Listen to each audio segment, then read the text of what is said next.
Hi, my name is Federico Islas Sanchez.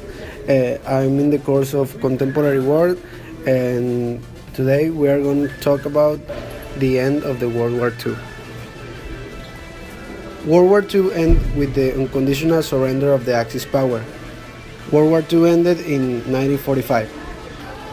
On May 8 of 1945, the Allies accept Germany's surrender about a week after Adolf Hitler had committed suicide. B-Day, victory in Europe, celebrates the end of the Second World War on May 8 of 1945. On May 8 of 1945, Winston Churchill announced B-Day, victory in Europe. This day marks the end of the World War II in Europe. Street parties were held all over Britain to celebrate the end of the war. But even though the war was officially at an end in the Far East, the war raged on, claiming more lives. Until Japan surrenders. Japan did not surrender at the same time as Germany. It was able to hold out for another few months. Atomic bombs were dropped on Hiroshima and Nagasaki on August 6 and 9 respectively.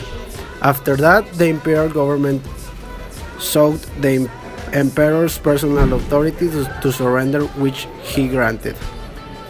He made a personal radio address announcing the decision.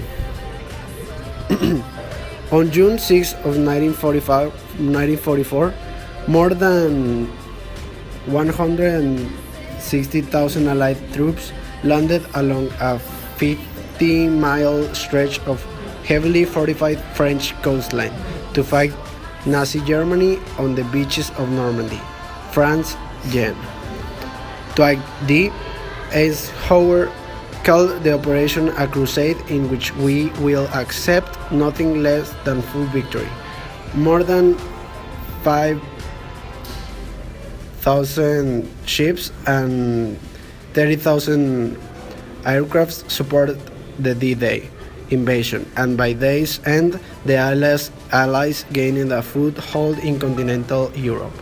The cost in lives on D-Day was high. More than 9,000 Allied soldiers were killed or wounded, but their sacrifice allowed more than 100,000 soldiers to begin the slow, hard slog across Europe to defeat Adolf Hitler's crack troops.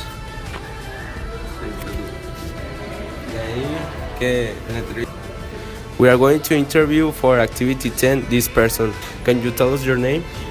My name is Francisco Israel. Can you please tell us your age? I am 73 years old. What is the difference between capitalism and socialism? From my point of view, capitalism is something that is like ruled without equality, and the resources are not handed out equally. Capitalism is, socialism is where the resources are handed out equally with among the citizens and with all the people. Okay, thank you for your time.